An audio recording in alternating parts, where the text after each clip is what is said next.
Queridos em Cristo Jesus, é bom falar sobre esse tema, mas eu quero começar com uma declaração que para mim é absolutamente certa e necessária.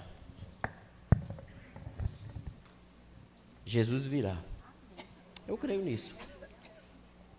Eu não sei o que você vai pensar sobre esse assunto, eu não sei o que você vai entender do que eu vou lhe dizer nessa noite, mas tenha certeza, eu creio nisso. Jesus virá. Bota o primeiro texto aí. Eu creio que Jesus virá porque ele disse que vai vir. Na última página da Bíblia, última página, livro de Apocalipse, capítulo 22, verso 7, diz: eis que venho em breve. Feliz é aquele que guarda as palavras da profecia desse livro. Ele disse que vai vir. E até por uma questão bem matemática, se há 2000 anos atrás era em breve, passado 2000 anos, está mais breve ainda. Independente do que esteja acontecendo ou por acontecer, se há 2000 anos era para já, hoje é para mais já ainda. Ao longo da história, os cristãos reafirmaram isso. Passa aí. No século IV, esse é só um exemplo. Os cristãos do mundo todo se reuniram e estabeleceram o credo que ficou conhecido como o credo dos apóstolos. Eu tirei só a parte que interessa. O texto é maior. E vai dizer assim: eu creio em um só Senhor, Jesus Cristo, Filho unigênito de Deus, que virá outra vez com glória para julgar os vivos e os mortos, e o seu reino não terá fim. Isso é a declaração básica da fé cristã. Esse é desses pontos que não se negocia. Eu creio, e os cristãos ao longo da história creram, afirmaram e reafirmaram que ele virá em glória. E o seu reino estabelecido, então, não terá fim. Mas estamos vivendo o que Paulo escreveu a Timóteo, e ele chamou de tempos difíceis, tempos duros. Não é isso? Veja o que é que ele diz. Saiba disso, nos últimos dias sobrevirão tempos terríveis. Os homens serão egoístas, avarentos, presunçosos, arrogantes, blasfemos, desobedientes aos pais, ingratos, ímpios, sem amor pela família, irreconciliáveis, caluniadores. Isso é fofoqueiro, viu? Sem domínio próprio, cruéis, inimigos do bem, traidores, precipitados, soberbos, mais amantes dos prazeres do que amigos de Deus, tendo aparência de piedade, esses que parecem crente, mas é só fachada, mas negando o seu poder. Afaste-se deles também. É o tempo que vivemos. Há 2000 anos atrás, o apóstolo Paulo descreveu o nosso tempo. Não precisa de ser muito especialista para ver que ele descreveu o tempo que está vivendo. Pouca coisa representa mais o tempo do que essa descrição paulina. Os últimos dias. Em relação aos últimos dias, nós temos, eu listei aqui pelo menos 4 subdivisões, 4 maneiras de você encarar essa realidade. Rapidamente, só para a gente conhecer. Primeiro, alguns preferem a ignorância. Olha, esse negócio de fim dos tempos, de volta de Jesus, eu prefiro não saber. Eu prefiro continuar. Não fala sobre esse assunto. Eu conheço gente que se recusa a ler o livro de Apocalipse. Não quero. Não. Prefere, né? Se tiver de morrer, eu quero morrer sem saber. Tenho certeza, aqui hoje à noite não, porque você sabia que o tema era esse, então se você veio é porque você não quer continuar ignorante. E Paulo também diz, quando escreve aos Tessalonicenses, olha, sobre esses assuntos, eu não quero que vocês permaneçam ignorantes. Há um outro, tem uns que têm medo. Quando fala no fim do mundo, quando fala na volta de Cristo, dá um medo, dá um calafrio. Talvez alguns aqui até tenham medo de dizer, vou ver hoje. Eu conheço gente que, quando diz que vai falar sobre a volta de Cristo, pastor, olha lá o que você vai dizer, não assusta o povo, pastor. Há um outro grupo, é o grupo da curiosidade. Quer saber porque quer saber, é o curioso. Aquele que, se não fosse crente, ia procurar cartomante, mas como é crente, aí vai na Bíblia procurar mandinga de crente. Achar que a Bíblia é livro de curiosidade. Deixa eu ver o que é que vai acontecer no dia tal e vai ser... É só por curiosidade. Esse grupo, em geral, para a vida do dia a dia, a volta de Cristo não faz nenhuma diferença. Porque ele só quer saber por curiosidade. Para ter assunto para conversar na roda de amigos. São os curiosos. Esses assistem o Jornal da Noite, na televisão, para ficar anotando. Olha, está vendo? Olha, está vendo? Olha, está vendo? Só curiosidade. Mas há um quarto grupo, que eu peço a Deus que seja a maioria de vocês, que eu chamei que devem manter uma atitude cristã em relação aos últimos dias. Que seria essa essa atitude cristã? Uma atitude séria, comprometida e responsável com o que a Bíblia diz. Porque a Bíblia é e tem que ser a nossa única regra de fé e prática. Tudo que eu creio e tudo que eu faço, também em relação às últimas coisas, tem que estar pautado nesse livro. Então, o que nós vamos fazer nessa noite aqui, pelo menos é o que eu pretendo, com a ajuda do Espírito Santo, é caminhar nas páginas bíblicas e ver o que é que a Bíblia fala sobre esse assunto, sobre as últimas coisas, sobre os últimos tempos. E entender que ela nos coloca, as páginas bíblicas, alguns desafios seríssimos a serem entendidos nesses últimos dias. Vamos lá, algumas verdades bíblicas. Vamos aos textos.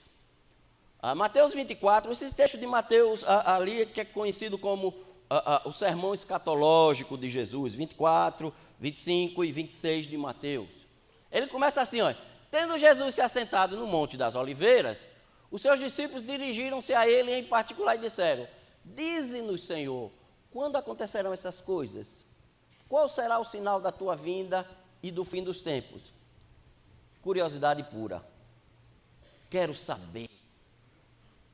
Me dê a dica aí para eu ficar sabendo. Para quando alguém vier conversar comigo, eu digo, eu já sei. Ah, você não me pega? Jesus respondeu, cuidado, não se engane, que ninguém engane. Pois muitos virão em meu nome dizendo, eu sou o Messias. Cristo significa Messias. Quando aparecer por aí alguém se auto-intitulando e reconhecido até pelos crentes como o Messias, cuidado, não se engana não. Eles vão enganar muitos. Vocês ouvirão falar de guerra, rumores de guerra.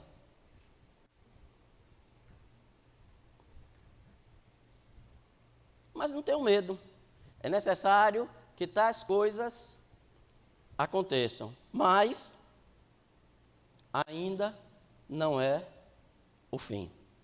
Primeira verdade bíblica que nós vamos entender, e está muito claro, e se você continuar o texto, ele vai dizer isso. Jesus vai repetir essa frase pelo menos umas três vezes só nesse texto. A frase é, ainda não é o fim. Quando vocês ouvirem falar, quando essa desgraceira toda estiver acontecendo, quando tudo isso estiver assustando vocês, calma, ainda não é o fim. Não precisa se preocupar. Às vezes a gente anda assustado, tem gente que vive preso no grupo do medo, porque as coisas estão acontecendo. Mas Jesus está dizendo, relaxa, sossega. Não é o fim ainda.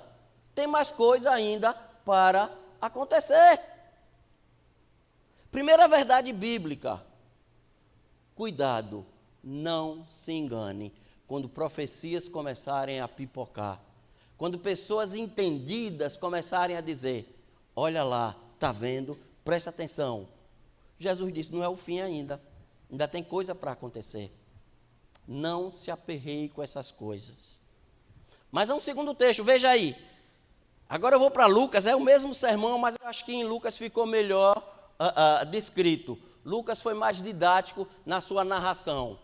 Diz assim, é o mesmo sermão, eu só mudei de evangelho, mas se você for para Mateus, ele vai dizer com outras palavras a mesma coisa. Você tem 4 evangelhos, a vantagem é que um completa o outro. Assim foi nos dias de Noé, também será nos dias do Filho do Homem. O povo vivia comendo, bebendo, casando-se, sendo dado em casamento, até o dia que Noé entrou na arca. Então veio o dilúvio e destruiu a todos. Aconteceu a mesma coisa nos dias de Ló. O povo estava comendo, bebendo, comprando, vendendo, plantando, construindo. Mas no dia que Ló saiu de Sodoma, choveu fogo e enxofre do céu e os destruiu a todos. Acontecerá exatamente assim no dia em que o Filho do Homem for revelado. Sabe o que Jesus está dizendo? A vida vai continuar acontecendo como sempre aconteceu. As pessoas comem, bebem, casam, compram, vendem. A vida continua na sequência normal. Quando Jesus conta, por exemplo, a parábola da figueira, ele diz exatamente isso, olha, todo ano, a figueira renova as suas folhas. E todo ano chega o verão. E todo ano você precisa estar preparado. Não há uma situação específica que diz, agora.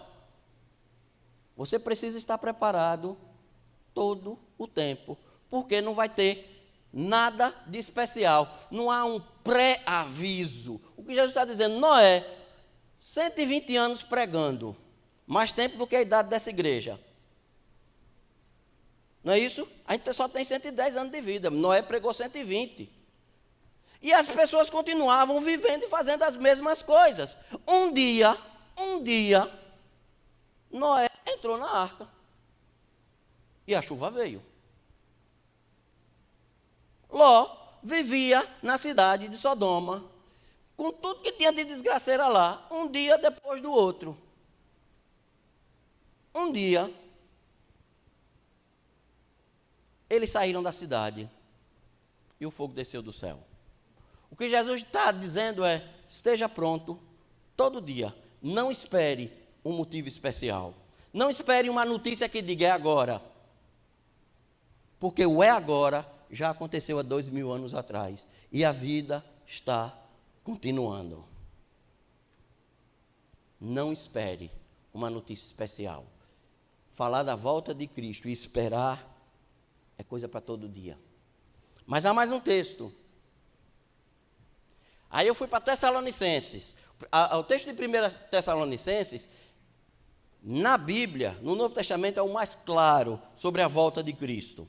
Ele diz assim, o apóstolo Paulo, pois dada a ordem, com a voz do arcanjo e o soar da trombeta de Deus, o próprio Senhor descerá dos céus e os mortos em Cristo ressuscitarão primeiro. Depois, os que estiverem vivos, seremos arrebatados juntamente com Ele para o encontro nos ares, com o Senhor nos ares, e assim estaremos com o Senhor para sempre. Sabe o que a Bíblia diz? Que um dia vai haver uma ruptura. A volta de Cristo ele descer em glória para nos levar, a palavra técnica é arrebatamento. É sem esperar. Jesus disse, olha, como um ladrão que entra de madrugada na sua casa e ele não manda avisar, olha, amanhã, entre 3 horas e 3h15, eu chego na sua casa, então você esteja preparado. Jesus disse, não é assim, porque se fosse assim, entre 3 horas você estava de pé, esperando ele entrar. Jesus disse, não espere uma notícia diferente, esteja preparado, porque vai ser sem esperar. Quando a gente fala da volta de Cristo, a gente tem que sempre lembrar que é de surpresa. Os sinais estão aí. E a gente fala, mas e terremotos? O século XV, voltar um pouco, século XIV, a peste bubônica matou 1/3 da Europa. E outro terço ficou seriamente ferida e danificada. Esses números são maiores do que o da Covid, viu? Estamos falando de 600 anos atrás. 200 anos depois disso, um terremoto matou, na cidade de Londres, cerca de 10 mil pessoas. Para a população da época, equivaleria a quase 80% da cidade. Já ouviu falar de algum terremoto hoje que tenha matado 80% de uma cidade? Há 400 anos atrás aconteceu. Esteja pronto, ninguém sabe o dia nem a hora. É isso que Paulo está dizendo. Vai haver uma ruptura. A maneira como Jesus se apresenta no Apocalipse é muito emblemática e é um texto que eu gosto, porque Jesus diz exatamente, ele diz, eu sou o alfa e o ômega, o princípio, ou seja, tudo começa comigo, Jesus dizendo, e tudo. Aí ele vem com uma frase que vocês, doutores em língua portuguesa, Jesus apresenta uma subversão da língua interessantíssima, e eu acredito que de propósito. Eu sou o que era, o que é, vai na sequência, né? E, ele não será, ele inverte, porque há uma ruptura na sequência da história. A história será quebrada, ela não é amanhã, a volta de Cristo, porque é uma sequência de fatos que levou a isso. Nada que eu faça ou deixe de fazer vai mudar a agenda e o calendário de Deus, porque Ele tem marcado o dia e Ele vai cumprir a sua agenda e vai romper com a história. Ele adivinha, o calendário dele, diferente do meu, o meu é daqui para lá, o dele é de lá para cá. Eu não tenho como marcar. Tanto é que Jesus disse, olhe, quando eu decidi me tornar ser humano, usar a palavra que Paulo usa, escrevendo aos Filipenses, aí Jesus disse, eu decidi me esvaziar. E alguns atributos que eram divinos, como o saber da eternidade, Jesus já não sabia enquanto homem. E ele disse, olhe, saber o dia, isso é um atributo divino. Você sabia que em 1914 era a data marcada para a volta de Cristo?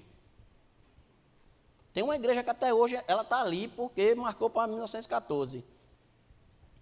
E é fácil saber que eles erraram, nós ainda estamos aqui. Não tem como marcar, porque é uma ruptura na história. Mas tem uma passagem nesse contexto escatológico de Jesus que é muito significativo e eu queria pensar um pouco sobre ele. Isso, Jesus virá. Esse texto aí de Mateus 25, ele é conhecido. É a parábola das 10 virgens.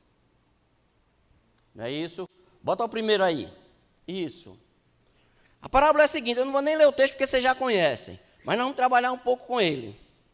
A parábola fala do encontro com o noivo. Diz assim, Jesus diz, o reino de Deus, o reino dos céus, é semelhante a um casamento. E tinham 10 virgens, e essas 10 virgens, elas tinham lâmpadas, e precisavam ficar acesas esperando que o noivo chegasse. Isso era uma prática da época, a gente não precisa nem entrar muito em detalhes sobre como aconteciam as cerimônias de casamento. Até porque, aí vem o nome lua de mel, a curiosidade a gente dá de graça, viu? Porque era 7 dias, era a viração da lua, né? Que o noivo ficava com a noiva lá no seu recôndito, né? 7 dias, Claudemir, de mel. Não pensa não. Ficou rindo, né? Vamos voltar para o texto bíblico, que é o que interessa. Jesus disse que haviam 10 virgens. O número aqui não é o que mais importa. O número é aleatório, Jesus usa só para exemplificar.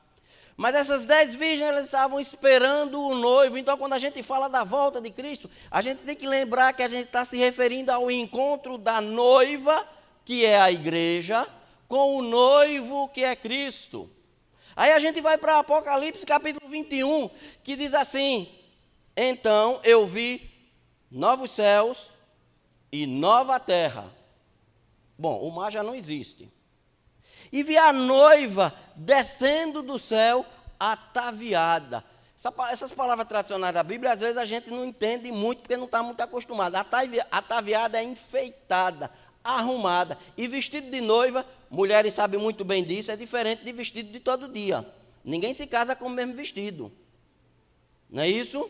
O que Apocalipse está dizendo, o que João viu, é que nesse dia, no dia da ruptura, no dia em que a história será quebrada, no dia em que ninguém espera, a noiva de Cristo estará pronta para encontrar com seu noivo.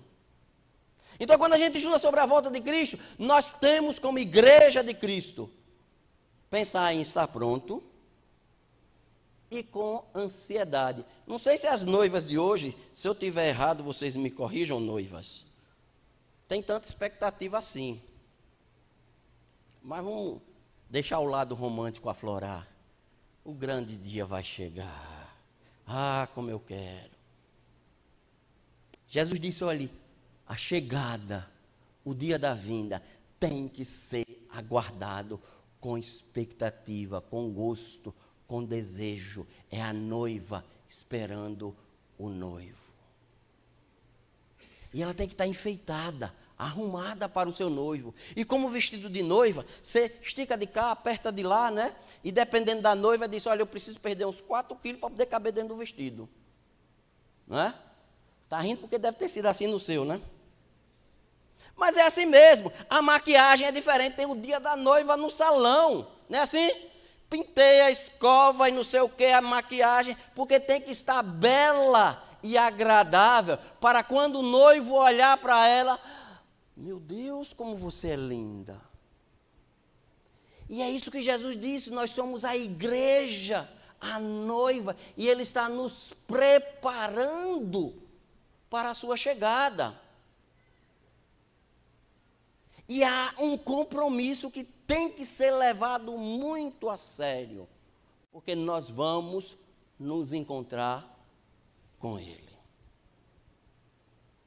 Sabe o que mais que o texto diz? O texto diz que o noivo demorou, na parábola. E elas dormiram. Estava demorando. Todas as 10 dormiram. Às vezes a gente fica esperando e acha que Jesus está demorando, então a gente vai levando a vida de qualquer jeito.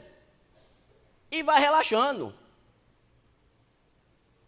Só que você lembra, eram 10 virgens, 5 chamadas de prudentes, preparadas, e 5 tolas.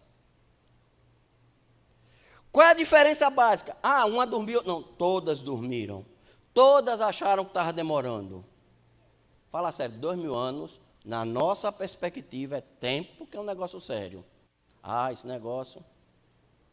A diferença é que 5 já dormiram com as suas lâmpadas abastecidas. Eu posso até relaxar, eu posso até viver a vida aqui tranquilamente, mas eu já estou preparado, porque eu sei que em algum momento ele vai chegar. E 5, não, vai dar tempo, olha, tem uns sinais ainda aí por aparecer, tem umas guerras ainda para acontecer, tem umas fomes, uns miseráveis ainda para morrer, então daqui para lá a gente se ajeita. Pedro, escrevendo na sua segunda carta, ele diz: Deus sempre zela pela sua promessa, ainda que alguns considerem que está demorando. Deus tem uma agenda. Dá um ente aí. Tem gente que quando bateu meia-noite, só ouviu o grito. Não é? O noivo vem aí, não é esse o grito. É o noivo chegou. Não é? Peraí, ó, ele está lá na esquina, chega, se ajeita. Não, já chegou. Porque a volta de Cristo é a ruptura da história. É sem esperar. É numa hora em que ninguém está esperando. E o grito vai chegar e vai dizer assim: chegou. É agora, chega, chega, ajeita. Não, Jesus disse ali: 2 estarão no campo, um vai e o outro fica. 2 na cama, um vai e o outro fica. Espera aí, ó, deixa eu escovar os dentes, ajeitar o cabelo. Não, não tem tempo para mais nada. Não é daqui a pouco, é agora. Deus tem a sua agenda e o seu tempo.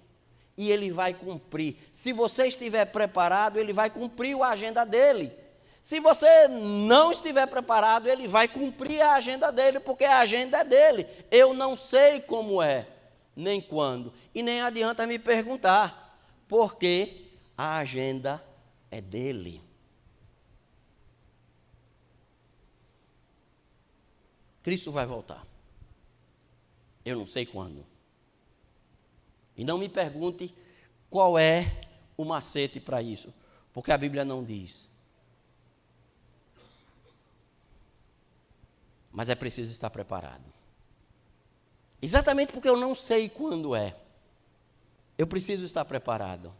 E eu queria citar para vocês nessa noite, pelo menos 3 coisas, 3 atitudes que são absolutamente indispensáveis para a igreja de hoje está pronta para a volta de Cristo. Todo mês, nós celebramos a ceia do Senhor, lembra? Né? A mesa fica bonita aqui, os elementos são servidos. Você sabe para que a gente celebra a ceia do Senhor? Não é para os diáconos botar aquela roupa bonita e vir para frente, não. O objetivo não é esse não, viu? Não é para ficar bonito, não é para isso que se celebra a ceia, não. Sabe o que é que Paulo, escrevendo aos Coríntios, diz: porque comendo desse pão e bebendo desse cálice, vocês estarão anunciando a morte de Cristo até que Ele venha. Sabe como é que a igreja tem que se preparar para a volta de Cristo? Anunciando a morte de Cristo. A cruz do Calvário é o nosso tema central do cristianismo. Sem o Calvário não haveria cristianismo. Sem o Calvário a gente estaria aqui perdendo tempo. Sem o Calvário nada disso faria sentido. O tema central da nossa pregação, se você ler, por exemplo, o livro de Atos, depois de todo o impulso missionário que Pentecostes despejou sobre a igreja não pregava sobre Pentecostes. O tema da igreja é: Cristo morreu e ressuscitou. É interessante que Paulo vai dizer assim, olha: os judeus pedem sinal, os gregos pedem sabedoria. Nós, porém, pregamos a Cristo crucificado, que é loucura e insensatez. A nossa mensagem é a nossa mensagem. Não espere que outra pessoa vai pregar. É responsabilidade da igreja, porque sabe que Jesus vai voltar, pregar o evangelho. Anunciar a morte de Cristo. Dizer que Ele veio em nosso lugar. Se você não está pregando o evangelho, se você não está falando para o seu vizinho, para o seu colega, se você não é um missionário de Cristo no meio do seu povo, sinto lhe dizer, você faz parte ou dos curiosos ou dos ignorantes.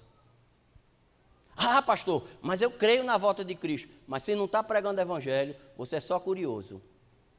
E eu tenho até medo de dizer, capaz de você ser o joio no meio do trigo.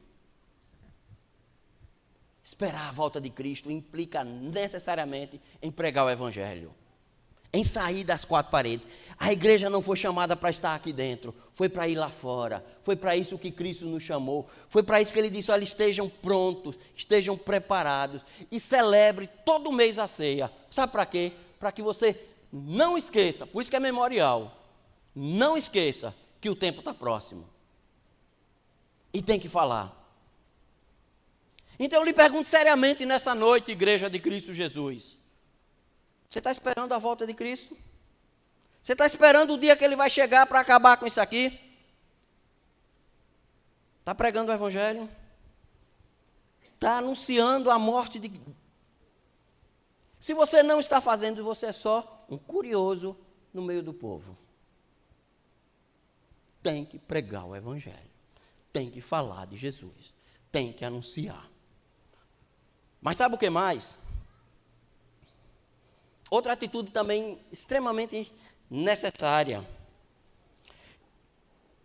No mesmo capítulo 25 de Mateus, Jesus diz o seguinte: quando o Filho do Homem vier nas nuvens com o seu séquito, Ele vai separar as ovelhas dos bodes. E Ele vai colocar as ovelhas de um lado e os bodes do outro. E Ele vai dizer para as suas ovelhas o seguinte: vinde benditos do meu Pai, e recebei por herança o reino que vos está preparado desde a fundação do mundo. Por quê? Tive fome, deste-me de comer. Tive sede, deste-me de beber. Estava nu e me vestiste. Fui preso, foste me visitar. Então aqueles que estarão à sua direita vão te perguntar: mas Senhor, quando foi que isso aconteceu? Então o Filho do Homem vai dizer: cada vez que você atender, cuidar, visitar um desses que estão aí na rua, flanelinha. Cada vez que você cuidar de um necessitado, vocês me cuidaram. A igreja que espera Jesus voltar, com o coração sincero, está sempre preocupado com os mais carentes e necessitados dessa vida. É uma igreja que não se assenta no luxo e no conforto. É bom estar aqui no ar-condicionado, mas Jesus disse que Ele vai ser identificado no dia da volta pelo nosso cuidado por aqueles que estavam lá fora. Isso é sério. Ele não fala de doutrina, Ele não fala de louvor e adoração, Ele não fala de culto. Tudo isso é bom, tudo isso é necessário, mas eu identifico Jesus no meio dessa sociedade, nos que estão sofrendo lá fora. Aqueles que não têm casa para morar, porque estão despejados. Os nus, porque não têm roupa. Os doentes, afligidos. Jesus disse: se você não cuidar desse povo, se você não tiver uma atenção sincera para os desvalidos da sociedade, a sua espera pela volta de Cristo é de fachada. Ah, mas eu canto bonito a volta de Cristo. Glória a Deus, continue cantando. Mas isso não me faz esperar a volta dele. Eu espero a volta dele. Para ser chamado: vinde benditos do meu Pai, possui por herança o reino que vos está preparado. Ah, lembra João 14? Na casa do meu Pai tem muitas moradas. Se não fosse assim, eu até que diria para vocês. Mas já está lá. E eu quero ouvir o vinde benditos do meu Pai. Eu quero ouvir. E por isso eu preciso cuidar e dar atenção para os que estão lá fora. E precisam da assistência, do cuidado, da visitação e do apoio da igreja. Uma igreja que está centrada só em si mesma é uma igreja que perdeu a noção do reino, que está para chegar. Uma igreja que tem a sua agenda extremamente ocupada com seus próprios interesses, é uma igreja que perdeu a noção de que o tempo está próximo. E fala sério, quantas vezes a gente perde tempo discutindo quantos botões tem que ter na camisa? E tem gente que nem camisa tem. E às vezes perde tempo discutindo quem é que pode servir a ceia, quando tem gente que está esperando um prato de comida lá fora. Quantas vezes a gente pergunta e a gente questiona qual é a temperatura que deve estar o ar-condicionado, quando tem gente que não tem um copo de água para beber. E a gente não está nem aí para esse povo. Do outro lado vão estar aqueles que, Senhor, em teu nome, expulsei demônios. Senhor, em teu nome eu fiz maravilhas. Olha, a minha igreja estava cheia. As minhas redes sociais estavam bombando de versículos bíblicos. Sabe, Senhor, quantos likes eu tive? No dia de Natal eu até vesti uma roupa bonita para vir para a igreja. Afaste-se de mim, eu nem sequer conheço vocês. Se a igreja não olhar lá para fora, ela não está esperando Jesus. Esse é o desafio que fica para a igreja. Onde está a sua preocupação? De quem você tem cuidado? Quais são as suas prioridades? Porque as prioridades do rei que está voltando estão lá fora. Mas tem uma terceira providência, uma terceira atitude que não pode ser esquecida. Na mesma página, na mesma última página da Bíblia, depois que ele diz, olha, prepara aí que é para já eu estou chegando. Aí tem uma frase que é pesada. Ele disse, olha, quem está sujo, se esfrega na lama. Mas quem está limpo, limpe mais. Não é mais hora de brincadeira, não. Ou é, ou não é. Jesus é muito claro que ele diz, quem comigo não ajunta, espalha. Quem não é por mim. No capítulo 7 de Apocalipse, é aquela visão dos 144 mil, beleza. Depois que João enumera os 144 mil, eu não vou entrar nessa seara agora, mas o texto diz que João percebe que há uma multidão de gente, de toda língua, povo, tribo e nação. Mas deixa eu voltar um pouquinho antes, isso é o capítulo 7, porque no capítulo 5 é dito que o Cordeiro de Deus comprou com o seu sangue para si. Mesma frase, gente de toda tribo, povo, língua e nação. Mas no capítulo 7, João vê aquele povo todo ali debaixo do trono, na antessala da glória. E um dos anciãos chega para João e pergunta, quem são esses que estão vestidos de branco? Quem são esses? João meio desconfiado, Senhor, sei não. Aí o ancião olha para ele, esses são os que, tendo vindo da grande tribulação, lavaram as suas vestes no sangue do Cordeiro e as branquearam. E agora alcançaram a oportunidade de estar diante do Cordeiro. Esperar a volta de Cristo significa arrepender e confessar pecados. Significa que você precisa levar uma vida santa e íntegra diante de Deus, que não é tempo de brincadeira. Você está esperando a volta de Cristo, mas está guardando aquele pecado de estimação. Você não está esperando a volta de Cristo, porque tem que ser lavado pelo sangue do Cordeiro, tem que ter a sua alma purificada. E se tem um exemplo que o meu pai contava, e essa eu vou contar porque essa ilustração é dele, essa não está na Bíblia não, essa é da seara do meu pai. Meu pai dizia o seguinte, pecado guardado é igual quando você lava a cozinha, mas deixa o rato morto atrás da geladeira. Esse exemplo era dele. Pode ficar linda como for, daqui 2 dias está fedendo. Tem cristãos que têm a vida podre.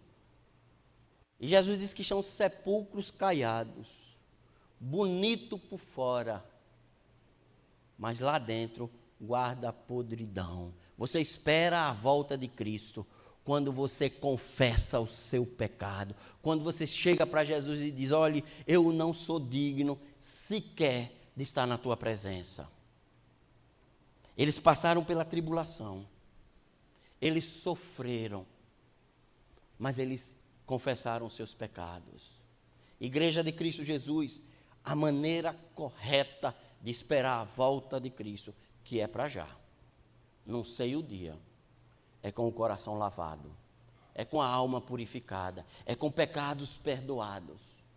E você sabe o dia em que você cometeu o pecado, porque preste atenção o que é que Jesus disse: olhe, ouvistes o que foi dito? Não adulterarás. Na lei antiga, para você cometer o pecado do adultério, você tinha que tocar na mulher. Se não houvesse o toque, não era pecado. Isso é a lei antiga. Jesus chega e diz: eu, como autor da lei, vou dar a interpretação correta. O que é que eu vou dizer? Isso é Jesus dizendo: quando você olhar para ela e desejar o que não é seu, já cometeu pecado, já adulterou. Vida santa, íntegra, mas dá umas olhadas de onde não deve. Se não confessar o pecado que está escondido no fundo da alma. E aqui não tem nada a ver com solteiro nem casado. Ah, aquele marido é bom. Ah, se eu tivesse um igual, já cometeu pecado. Ouviste o que foi dito? Não matarás. Na lei antiga, só era pecado se o outro morresse fisicamente. Jesus disse: mas peraí que agora eu vou dar a interpretação correta. Se você deseja que o palestino morra, já cometeu pecado. Se deseja que o ladrão que entrou na sua casa morra, já cometeu pecado. E agora? É a interpretação que Jesus dá. Jesus leva muito a sério essa questão, porque o pecado ofende a Deus. E para eu poder estar na presença dEle, para eu poder participar da volta gloriosa, eu tenho que estar com o meu coração, com a minha alma santa e purificada. Igreja de Cristo, nessa noite, você que espera a volta, e eu espero, e desejo, não sou santo nem perfeito. Tenho os meus pecados, tenho as minhas falhas, mas eu as confesso diante de Deus. Eu queria lhe fazer essas perguntas nessa noite, e que você respondesse diante do Cristo que está para chegar, e já está às portas. Você está esperando a volta dele?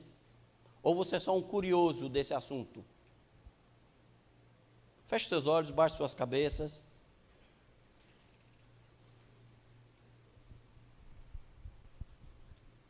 Pedrito, pega a viola.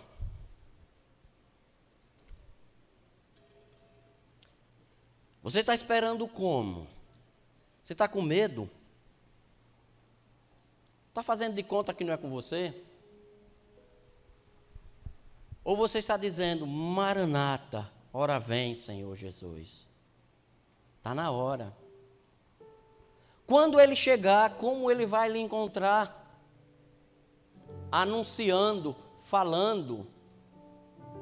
A boca fala do que o coração está cheio. Se você não fala de Cristo, é porque seu coração não está cheio de Cristo. Se você não fala da cruz, é porque você ainda não morreu e tomou a sua cruz e ainda não o seguiu.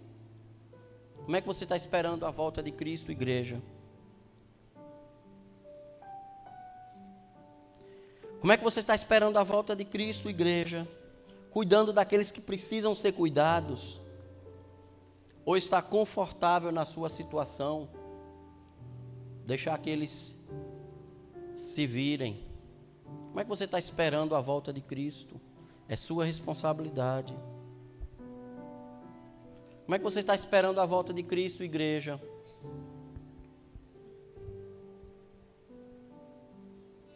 Como está o seu coração? Já foi lavado pelo sangue do Cordeiro. Eu não estou perguntando se você é membro da igreja. Lembra, Jesus disse que tem joio no meio do trigo. Mas eu creio num Deus que é poderoso o suficiente para transformar joio em trigo. Eu não posso fazer, mas Ele faz. Ora vem, Senhor Jesus, Maranata. Está chegando. Está pronta a igreja. Quando a gente pede para fechar os olhos, é para que você olhe para o seu coração. E que para que você consiga enxergar o sangue de Cristo fluindo aí dentro, lavando o seu pecado. Ah, porque pecado não entra no céu não. Mas não entra mesmo. Confessa. Quando você desejou o que não era seu. Confessa. Quando você quis que o seu adversário morresse. Quando você falou mal de alguém. Quando você foi egoísta e achou que você era o centro do mundo e que todos deviam atender a você. Quando você deixou que a vaidade tomasse conta das suas ações. Confessa, igreja. Jesus está para voltar, eu creio nisso.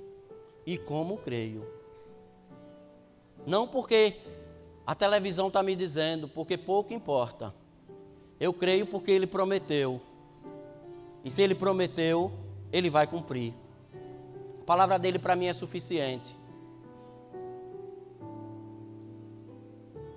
Nós vamos cantar aqui uma canção bem conhecida, bem tradicional. Se você quiser cantar, cante. Mas eu quero lhe desafiar, vou até vir aqui na frente. Em nome de Jesus. Você quer mudar de atitude? Quer deixar de ser um curioso? Para esperar como Cristo espera que você... Ah, pastor, já tenho 30 anos de igreja. Está na hora de tomar uma decisão. Está na hora de levar a sério esse negócio. Eu quero que você venha aqui, tenha coragem, em nome de Jesus. A Bíblia diz que os covardes não têm parte no reino. Quer vir aqui hoje, aqui na frente, e eu quero orar por você. Enquanto a gente estiver cantando, isso, pode vir. Ou aqui em cima ou embaixo. Vem cá, vem cá. Tenha uma atitude, isso, em nome de Jesus. Elda, chega aqui por favor para orar. Dá um abraço nela aqui. Tem mais alguém que quer vir? Tomar uma decisão, tomar uma atitude agora e dizer eu quero. Esperar a volta de Cristo como um cristão espera. Eu não quero fazer de conta, ser ignorante em relação a isso. Eu não quero ter medo da volta de Cristo. Eu não quero ser só um curioso no meio dessa história. Ele vai voltar. Ah, vai. Se você estiver esperando, Ele vai voltar. Se você não estiver esperando, Ele vai voltar do mesmo jeito. Porque a agenda é dele, não é da igreja, não é minha. Lembra? Comendo, bebendo, vivendo do jeito que você está. De repente, é agora. Vem cá, eu quero orar por você. Vem cá, pode vir. Eu sei que Deus está incomodando, é o Espírito Santo falando no seu coração aí. Pode vir isso, chega aqui. Isso. Que bom, Deus te abençoe, querida. Tem mais alguém? Tem mais alguém que quer assumir um compromisso diante de Deus? Tem mais alguém?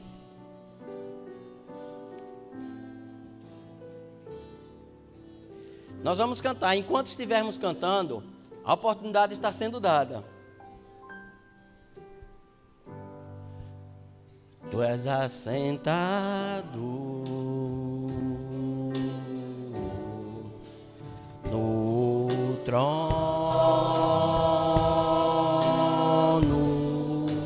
sempre reinando, soberano.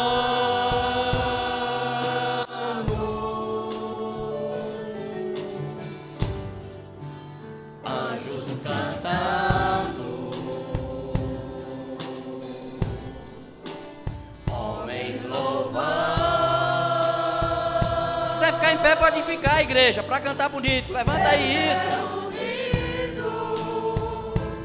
Com seu povo.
Só os instrumentos. Igreja, ora, igreja. Igreja, ora. A volta está chegando. O tempo é esse. O tempo está próximo. Eu não sei o dia nem a hora, mas eu confio naquele que prometeu, porque quem prometeu é fiel. E você aí no seu lugar, igreja, está desafiada a assumir um compromisso verdadeiro com a volta de Cristo. Deixar de ser só um curioso das notícias, de ser só um falador de novidade.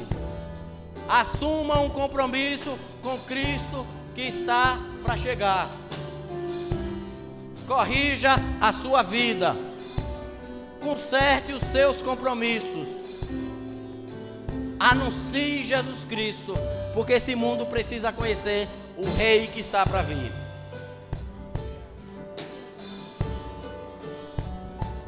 Eu vou orar pelos que estão aqui na frente. Se você quiser vir, ainda dá tempo.